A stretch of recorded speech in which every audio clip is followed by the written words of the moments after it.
ನಟ Rishabh ಶೆಟ್ಟಿಗೆ post look ಸಂಕಷ್ಟ ಎದುರಾಗಿದೆ. ಜೈ ಹನುಮಾನ್ ಸಿನಿಮಾ ಫಸ್ಟ್ ಲುಕ್ ವಿರುದ್ಧ ದೂರು ದಾಖಲಾಗಿದೆ. ಆಂಧ್ರದ ವಕೀಲ ತಿರುಮಲ ರಾವ್ ಕೋರ್ಟ್ ಮೆಟ್ಟಿಲೇರಿದ್ದಾರೆ.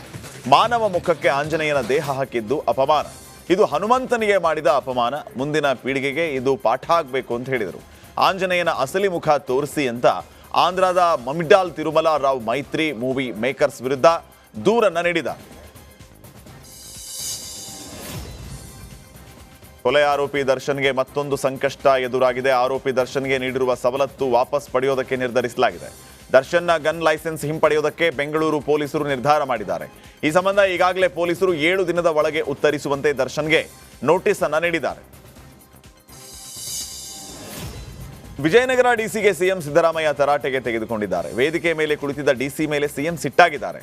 ಸ್ವಾಮೀಜಿ ಪಕ್ಕ ಯಾಕೆ ಕುಳಿತಿದೀಯಾ, ಬೇರೆ ಕಡೆ ಹೋಗಿ ಕುತ್ಕೋ ಅಂತ ಜಿಲ್ಲಾಧಿಕಾರಿ MS ದಿವಾಕರ್ಗೆ ಸಿಎಂ ಗದರಿದ್ದಾರೆ.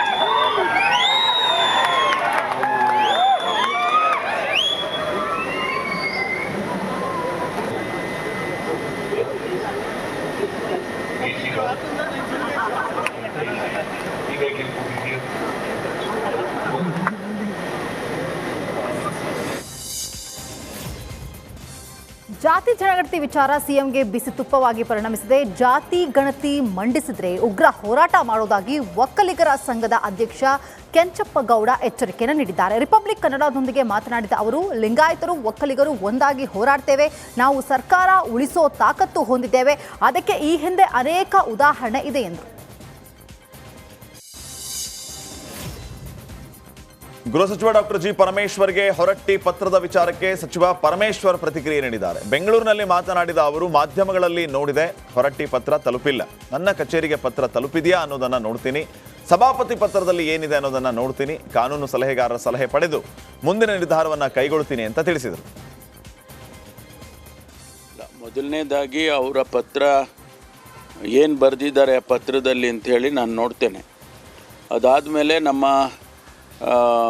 ಕಾನೂನು ಸಲಹೆಗಾರರು ಮತ್ತು ಕಾನೂನು ಇಲಾಖೆ ಏನಿದೆ ಅವರ ಜೊತೆ ಸಂಪರ್ಕ ಮಾಡಿ ಅವರ ಸಲಹೆಗಳನ್ನು ತೆಗೆದುಕೊಂಡು ಕಾನೂನು ಚೌಕಟ್ಟಿನಲ್ಲಿ ಏನು ಮಾಡಬೇಕು ಅದನ್ನು ಮಾಡ್ತೇವೆ.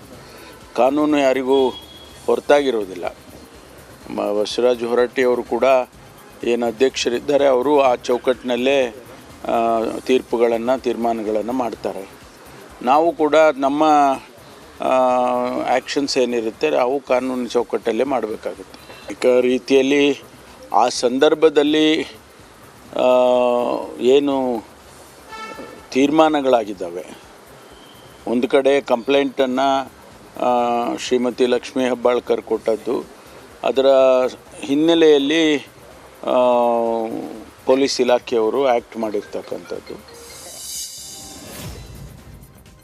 ಶಾಸಕಾಂಗದ ಮೇಲೆ ರಾಜ್ಯ ಸರ್ಕಾರ ಸವಾರಿ ಮಾಡ್ತಾ ಇದೆ. ಕಾಂಗ್ರೆಸ್ ನಾಯಕರಿಗೆ ಬುದ್ಧಿ ಭ್ರಮಣೆ ಆಗಿದೆ. ಸಭಾಪತಿ ಸಲಹೆಗಳನ್ನು ಸರ್ಕಾರ ಪಾಲಿಸಬೇಕು ಅಂತ ಹೇಳಿ ಹುಬ್ಬಳ್ಳಿಯಲ್ಲಿ ಕೇಂದ್ರ ಸಚಿವ ಪ್ರಹ್ಲಾದ್ ಜೋಶಿ ಕಾಂಗ್ರೆಸ್ ವಿರುದ್ಧ ವಾಗ್ದಾಳಿ ನಡೆಸಿದರು. ಎನ್ಕ್ವೈರಿ ಮಾಡ್ತೀವಿ, ನಾವು CID ಎನ್ಕ್ವೈರಿ ಮಾಡ್ತೀವಿ, ನಾವು CBI ಎನ್ಕ್ವೈರಿ ಮಾಡ್ತೀವಿ, ನಾವು ಮತ್ತೊಂದು ಎನ್ಕ್ವೈರಿ ಮಾಡ್ತೀವಿ ಅಂತಂದ್ರೆ ಸರ್ಕಾರ ಶಾಸಕಾಂಗದ ಮೇಲೆ ಸವಾರಿ ಮಾಡುವಂಥ ಪ್ರಯತ್ನವನ್ನು ಮಾಡ್ತಾ ಇದೆ ಅನ್ನೋದು ಸ್ಪಷ್ಟ ಆಗ್ತದೆ. ಆದ್ದರಿಂದ ಈ ಸಂಘರ್ಷವನ್ನು ಬೆಳೆಸುವುದು ಸರ್ಕಾರಕ್ಕೆ ಶೋಭೆ ತರುವುದಿಲ್ಲ. ಸನ್ಮಾನ್ಯ ಬಸವರಾಜ ಹೊರಟ್ಟಿಯವರು ಅತ್ಯಂತ ಹಿರಿಯ ನುರಿತ ಶಾಸಕರು, ಚೇರ್ಮನ್ರು ಎಲ್ಲ ಇದ್ದಾರೆ. ಅವರು 2ನೇ 3ನೇ ಸರ್ತಿಗೆ ಚೇರ್ಮನ್ ಆಗ್ತಾ ಇರೋದು. ಸಾಕಷ್ಟು ಅನುಭವ ಇದೆ. ಅವರು ರೂಲಿಂಗ್ ಕೊಟ್ಟಿದ್ದಾರೆ, ಅವರು ಅನೇಕ ರೀತಿಯಾದಂಥ ಸಲಹೆ ಸೂಚನೆಗಳನ್ನು ಕೊಟ್ಟಿದ್ದಾರೆ. ಸರ್ಕಾರ ಅದನ್ನು ಪಾಲನೆ ಮಾಡೋದು ಒಳ್ಳೆ. ಸಿಎಂ DK ಶಿವಕುಮಾರ್ 5 ವರ್ಷ ಸಿಎಂ ಆಗಬೇಕಾಗಿತ್ತು. ಎಲ್ಲ ಬೆಳವಣಿಗೆಗಳನ್ನು ನೋಡ್ತಾ ಇದ್ರೆ ಸದ್ಯಕ್ಕೆ ನಾನಾ ರೀತಿಯಲ್ಲಿ ಚರ್ಚೆಗಳು ಆಗ್ತಾ ಇದೆ. ಸ್ವಾಮೀಜಿಗಳು, ಶಾಸಕರು ಯಾರು ಕೂಡ ನಮ್ಮ ಪರವಾಗಿ ಘೋಷಣೆಯನ್ನ ಕೂಗೋದು ಬೇಡ ಅಂತ DK ಶಿವಕುಮಾರ್ ಅವರು ಹೇಳಿದ್ದಾರೆ. ಇದರ ನಡುವೆಯೂ ಕೂಡ ಸಾಕಷ್ಟು ಚರ್ಚೆಗಳು ಆಗ್ತಾ ಇವೆ.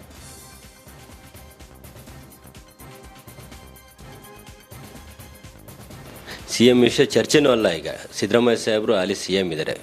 ಸಿದ್ದರಾಮಯ್ಯ ಸಾಹೇಬ್ರು ಕುರ್ಚಿ ಖಾಲಿ ಇದ್ದಾಗ ಇದನ್ನು ಚರ್ಚೆ ಮಾಡೋಣ. ಈಗ ಸಿದ್ದರಾಮಯ್ಯ ಸಾಹೇಬರು ಮುಖ್ಯಮಂತ್ರಿಯಾಗಿ ಮುಂದುವರಿತಾ ಇದ್ದಾರೆ, ನಡೀತಾ ಇದೆ. ನಮ್ಮ ಡಿ ಕೆ ಸಾಹೇಬರು ನಮ್ಮ ಹೈಕಮಾಂಡ್ ತೀರ್ಮಾನಕ್ಕೆ ಬದ್ಧವಾಗಿದ್ದೀನಿ ಅಂದರೆ ನಾವು ಹೈಕಮಾಂಡ್ ತೀರ್ಮಾನಕ್ಕೆ ಬದ್ಧವಾಗಿದ್ದೀವಿ. ನಮ್ಮ ಡಿ ಕೆ ಸಾಹೇಬ್ರು ಏನು ಹೇಳ್ತಾರೆ ಆ ವಿಷಯಕ್ಕೆ ನಾವು ಬದ್ಧವಾಗಿದ್ದೀವಿ. ಹೌದು, ಅವ್ರು ಹೇಳಿದ ಸರಿನೇ ಅನ್ಕೊಳ್ರಿ. ಯಾಕೊತ್ತಾ ಅವ್ರು 5 ವರ್ಷ ಮುಖ್ಯಮಂತ್ರಿ ಆಗಬೇಕಾಗಿರೋದು, 2 ವರ್ಷ ಅಲ್ಲ. CM ವಿಷಯ ಚರ್ಚೆನೂ ಅಲ್ಲ. ಈಗ ಸಿದ್ದರಾಮಯ್ಯ ಸಾಹೇಬರು ಅಲ್ಲಿ CM ಇದ್ದಾರೆ. ಸಿದ್ದರಾಮಯ್ಯ ಸಾಹೇಬ್ರು ಕುರ್ಚಿ ಖಾಲಿ ಇದ್ದಾಗ ಇದನ್ನು ಚರ್ಚೆ ಮಾಡೋಣ. ಈಗ ಸಿದ್ದರಾಮಯ್ಯ ಸಚಿವ ಸಂಪುಟ ವಿಸ್ತರಣೆ ವಿಚಾರಕ್ಕೆ ಸಚಿವ HK ಪಾಟೀಲ್ ಪ್ರತಿಕ್ರಿಯಿಸಿದ್ದಾರೆ. ಗದಗದಲ್ಲಿ ಮಾತನಾಡಿದ ಅವರು, ಸಿಎಂ ಸಿದ್ದರಾಮಯ್ಯನವರು ಸಚಿವ ಸಂಪುಟ ವಿಸ್ತರಣೆ ಹೈಕಮಾಂಡ್ಗೆ ಬಿಟ್ಟದ್ದು ಅಂತ ಹೇಳಿದರು. ಆದರೆ ಸ್ವಲ್ಪ ಮಟ್ಟಿನ ಸಂಪುಟ ವಿಸ್ತರಣೆ ಆಗಬಹುದು, ಆದರೂ ಅದು ಅಂತಿಮವಾಗಿ ಸಿಎಂ ಹಾಗೂ ಹೈಕಮಾಂಡ್ಗೆ ಬಿಟ್ಟದ್ದು. ಅವರ ಸಂದರ್ಭ ಸಕಾಲವನ್ನು ನೋಡಿ ನಿರ್ಣಯ ತೆಗೆದುಕೊಳ್ತೀವಿ ಅಂತ ಹೇಳಿದರು. ಮಾನ್ಯ ಮುಖ್ಯಮಂತ್ರಿಗಳು 10 ದಿವಸಗಳ ಹಿಂದೆ ಹೈಕಮಾಂಡ್ಗೆ ಬಿಟ್ಟಿದ್ದು ಅಂತ ಹೇಳಿದರು. ಅದನ್ನು ನಾನು ಅರ್ಥೈಸ್ಕೊಂಡಿದ್ದು ಅಂದರೆ ಸ್ವಲ್ಪ ಮಟ್ಟಿನ ಸಂಪುಟದ ಪುನರ್ಘಟನೆ ಆಗ್ಬೋದು, ವಿಸ್ತರಣೆ ಆಗ್ಬೋದು ಅಂತ ನಾನು ಭಾವಿಸ್ಕೊಂಡಿದ್ದೇನೆ. ಅದು ಅಂತಿಮವಾಗಿ ಮುಖ್ಯಮಂತ್ರಿಗಳು ಹಾಗೂ ಹೈಕಮಾಂಡಿಗೆ ಬಿಟ್ಟಿದ್ದು. ಅವರು ಸಂದರ್ಭ ಸಕಾಲ ನೋಡಿ ಮಾನ್ಯ ಮುಖ್ಯಮಂತ್ರಿಗಳು 10 ದಿವಸಗಳ ಹಿಂದೆ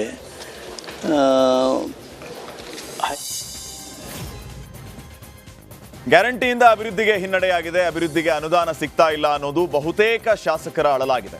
ಹೀಗಂತ ಪ್ರಶ್ನೆಗೆ ಮಾಜಿ ಉಪಮುಖ್ಯಮಂತ್ರಿ ಲಕ್ಷ್ಮಣ ಸವದಿ ಪ್ರತಿಕ್ರಿಯೆಯನ್ನು ನೀಡಿದ್ದಾರೆ. ವಿಜಯಪುರದಲ್ಲಿ ಮಾತನಾಡಿದಂತಹ ಅವರು, ನನಗೇನು ಹಾಗೆ ಅನಿಸಿಲ್ಲ, ಅನುದಾನ ನನಗೂ ಕೊಟ್ಟಿದ್ದಾರೆ, ಅನೇಕ ಕ್ಷೇತ್ರಗಳಿಗೆ ಕೊಟ್ಟಿದ್ದಾರೆ. ಜಿಲ್ಲಾ ಪಂಚಾಯತ್, ತಾಲೂಕು ಪಂಚಾಯತ್ ಹಾಗೇನೆ ರಸ್ತೆಗಳಿಗೆ ಅನುದಾನ ಕೊಡುವ ಕಾರ್ಯ ಹಂತದಲ್ಲಿದೆ. ಲೋಕೋಪಯೋಗಿ ಇಲಾಖೆ, ನೀರಾವರಿ ಇಲಾಖೆಗಳಿಗೆ ಅನುದಾನವನ್ನು ಕೊಟ್ಟಿದ್ದಾರೆ. ಗ್ಯಾರಂಟಿ ಯೋಜನೆಗಳಿಗೆ 50 ರಿಂದ 56 ಸಾವಿರ ಕೋಟಿ ರೂಪಾಯಿ ಹಣ ಹೋಗೋದು ಅದು ಕೂಡ ಅಭಿವೃದ್ಧಿಯೇ ಅಲ್ವೇ ಅಂತ ಪ್ರಶ್ನೆ ಮಾಡಿದರು.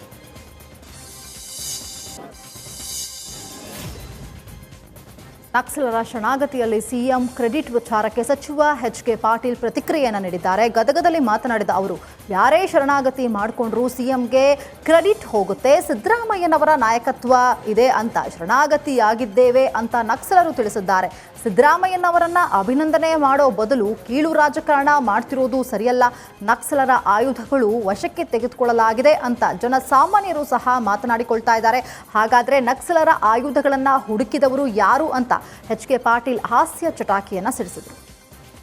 ಅಲ್ರಿ, ಕ್ರೆಡಿಟ್ DC ಮಾಡಿದ್ರು ಕ್ರೆಡಿಟ್ CMಗೆ ಹೋಗೋದ, AC ಮಾಡಿದ್ರು CMಗೆ ಹೋಗೋದ, ತಲಾಟಿ ಮಾಡಿದ್ರು CMಗೆ ಹೋಗೋದ, ಮಂತ್ರಿ ಮಾಡಿದ್ರು CMಗೆ ಹೋಗೋದ. ಕ್ರೆಡಿಟನ್ನು ಅವ್ರ ಕಡೆಯಿಂದ ಕಿತ್ಕೋಬೇಕು ಅಂತ ಇವರೇನು ಯಾರ ಪ್ರಯತ್ನ ಮಾಡಿದರೆ ಆಗೋದಿಲ್ಲ. ಆಮೇಲೆ ಇದೊಂದು ಸಾಮಾಜಿಕ ಬದಲಾವಣೆಗೆ ಆ ನಕ್ಸಲ್ವಾದಿಗಳಾದವ್ರನ್ನ ಮನ ಪರಿವರ್ತನೆ ಮಾಡಿ ಸಿದ್ದರಾಮಯ್ಯನವರ ನಾಯಕತ್ವ ಐತಿ ಅಂತ ಹೇಳಿ ಬಂದರು ಅಂತ ಹೇಳಿದಾರಲ್ಲ ಅವರು. ಅಲ್ರಿ, ಕ್ರೆಡಿಟ್ DC ಮಾಡಿದ್ರು ಕ್ರೆಡಿಟ್ CMಗೆ.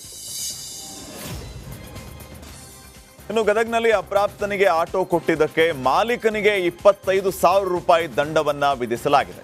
ಪ್ಯಾಸೆಂಜರ್ ಹತ್ತಿಸಿಕೊಂಡು ಆಟೋ ಓಡಿಸೋದಕ್ಕೆ ಮುಂದಾಗಿದ್ದ 16 ವರ್ಷದ ಬಾಲಕನನ್ನ ಟ್ರಾಫಿಕ್ ಪೊಲೀಸರು ಹಿಡಿದಿದ್ದಾರೆ. ಬೆಟಗೇರಿ ಮೂಲದ VB ಬಿನ್ನಾಳ್ ಎಂಬಾತ ಅಪ್ರಾಪ್ತನಿಗೆ ಆಟೋ ಕೊಟ್ಟಿದ್ದ. ಸದ್ಯ ದಂಡದ ಪ್ರತಿ ಸೋಷಿಯಲ್ ಮೀಡಿಯಾದಲ್ಲಿ ವೈರಲ್ ಆಗಿದೆ.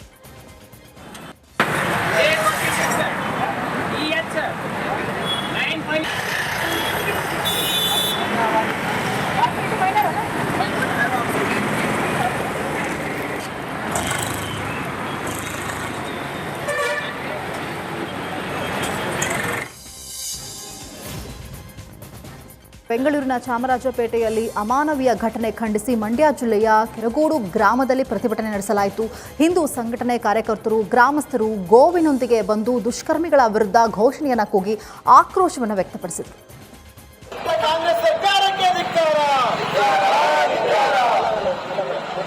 ಈ ತರ ಕೆಟ್ಟ ಪೂಜಾರಿ ಕರೆಯುವ ಹಾಲು ಸತ್ಯ ಮಾಡೋದು ಹಾಲೋದು ಮಾತಾಕಿ.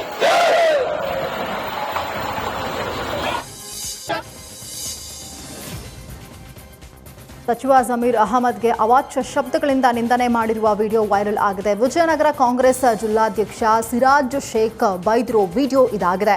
ಹಗರಿಬೊಮ್ಮನಹಳ್ಳಿ ಪಟ್ಟಣದಲ್ಲಿ ಸಿರಾಜ್ ಶೇಖ್ ಮತ್ತು ಭೀಮಾನಾಯಕ್ ಬಣದವರ ನಡುವೆ ನಡೆದಿರುವಂತಹ ವಾಗ್ವಾದದ ವಿಡಿಯೋ ಇದಾಗಿದೆ. ಕಳೆದ ಕೆಲ ದಿನಗಳ ಹಿಂದೆ ವಿಜಯನಗರ ಜಿಲ್ಲಾ ಉಸ್ತುವಾರಿ ಸಚಿವರಾಗಿ ಜಮೀರ್ ಬಂದಾಗ ತಾಲೂಕುಗಳಿಗೆ ವಿಸಿಟ್ ಮಾಡಿದ್ರೆ ಆ ವೇಳೆ ಸಹ ಗಲಾಟೆ ನಡೆದಿತ್ತು. ಇದೀಗ ಅಂದಿನ ಗಲಾಟೆಯ ವಿಡಿಯೋ ಇಂದು ಮತ್ತೆ ವೈರಲ್ ಆಗಿದೆ. ಹಾಸನ ಪೊಲಿಟಿಕ್ಸ್ ಅಲ್ಲಿ ಮತ್ತೆ ಪೆನ್ ಡ್ರೈವ್ ಸದ್ದು ಮಾಡ್ತಾ ಇದೆ. ಹಾಸನದಲ್ಲಿ ಸೂರಜ್ ರೇವಣ್ಣ ರಾಜಕೀಯ ವಿರೋಧಿಗಳಿಗೆ ಟಾಂಗ್ ಅನ್ನ ಕೊಟ್ಟಿದ್ದಾರೆ.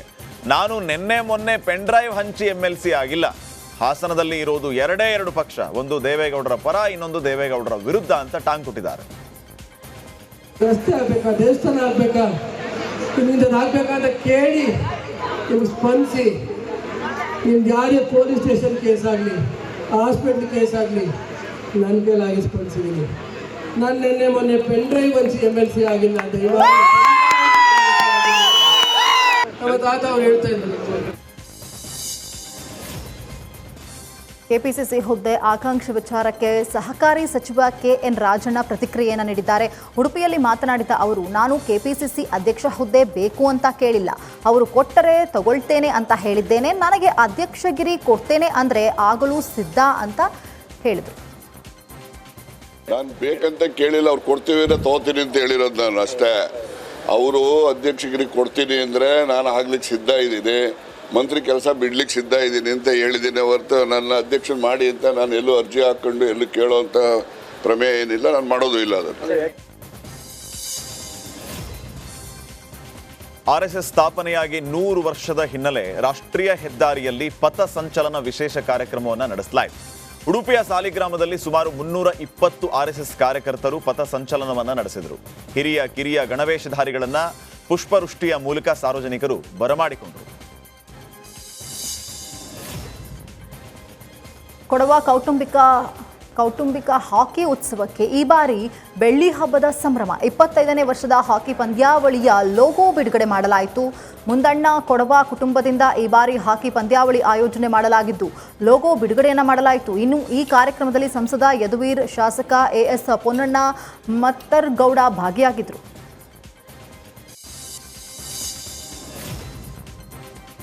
ಗಾಂಧೀಜಿ ಕುರಿತು ಅವಹೇಳನಕಾರಿ ಹೇಳಿಕೆಯನ್ನ ನೀಡಿದಂತಹ ಭಾಷಣಗಾರ್ತಿ ಮೀನಾಕ್ಷಿ ಶರಾವತ್ ವಿರುದ್ಧ ಉಡುಪಿ ನಗರ ಠಾಣೆಯಲ್ಲಿ ಪ್ರಕರಣ ದಾಖಲಾಗಿದೆ.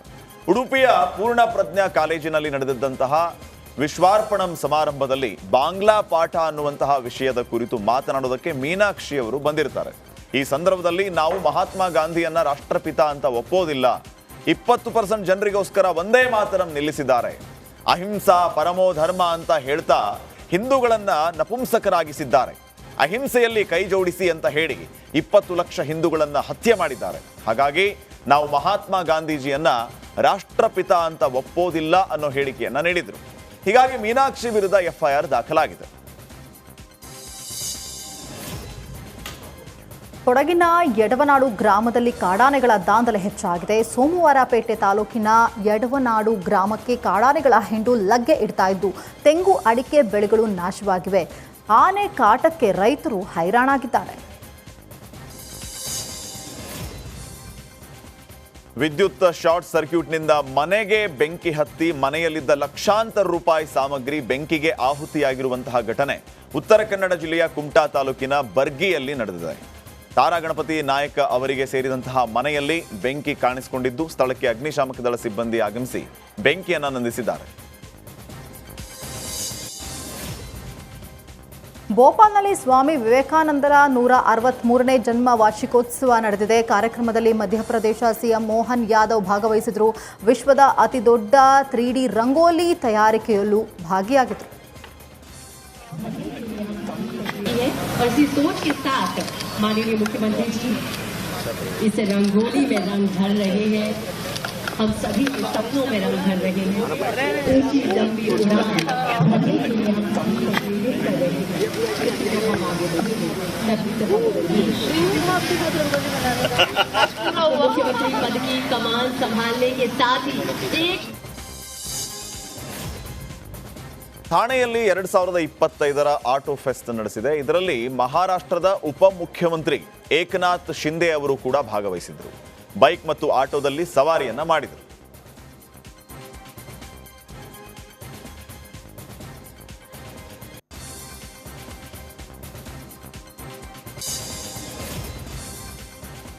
ಹೊಸಕೆರೆಹಳ್ಳಿ ಆಂಜನೇಯ ಮೂರ್ತಿಯನ್ನ ಅಯೋಧ್ಯೆಗೆ ರಾಮಭಕ್ತರು ಹೆಗಲ ಮೇಲೆ ಹೊತ್ತು ತಂದಿದ್ದಾರೆ.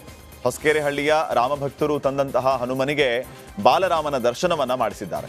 ಪವಾಡಗಳ ಮೇಲೆ ಪವಾಡ ಸೃಷ್ಟಿ ಮಾಡ್ತಾರೆ ಅಂತ ಕೆರೆಕೋಡಿ ಆಂಜನೇಯ ಪ್ರಸಿದ್ಧಿಯಾಗಿದೆ. ಅಯೋಧ್ಯೆ ಪುಣ್ಯ ನೆಲದಲ್ಲಿ ಆಂಜನೇಯ ಮೂರ್ತಿಯ ಸಂಚಾರ ಆಗಿದೆ.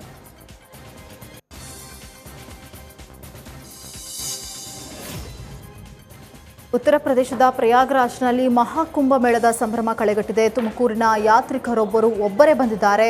ಸನ್ಯಾಸತ್ವ ಸ್ವೀಕರಿಸಬೇಕು ಅಂದುಕೊಂಡಿದ್ದೇನೆ ಅಂದ್ರು. ಅಲ್ಲದೆ ಕನ್ನಡಿಗರೆಲ್ಲರೂ ಈ ಮಹಾಕುಂಭ ಮೇಳಕ್ಕೆ ಬರಬೇಕು ಅಂತ ಹೇಳಿದರು. ಉತ್ತರ ಪ್ರದೇಶದ ಪ್ರಯಾಗ್ರಾಜ್ನಲ್ಲಿ ಮಹಾಕುಂಭ ಮೇಳ 2025ಕ್ಕೆ ಸಕಲ ತಯಾರಿಗಳು ಪೂರ್ಣಗೊಂಡಿದೆ. ನಾಳೆ ಮಹಾಕುಂಭ ಮೇಳಕ್ಕೆ ಚಾಲನೆ ಸಿಗಲಿದೆ. ಇದೀಗ ಭಕ್ತರ ಸುರಕ್ಷತೆಯ ದೃಷ್ಟಿಯಿಂದ NDRFನಿಂದ ನೀರಿನ ಆಂಬ್ಯುಲೆನ್ಸ್ ಸೇವೆಯನ್ನ ಪ್ರಾರಂಭ ಮಾಡಲಾಗಿದೆ.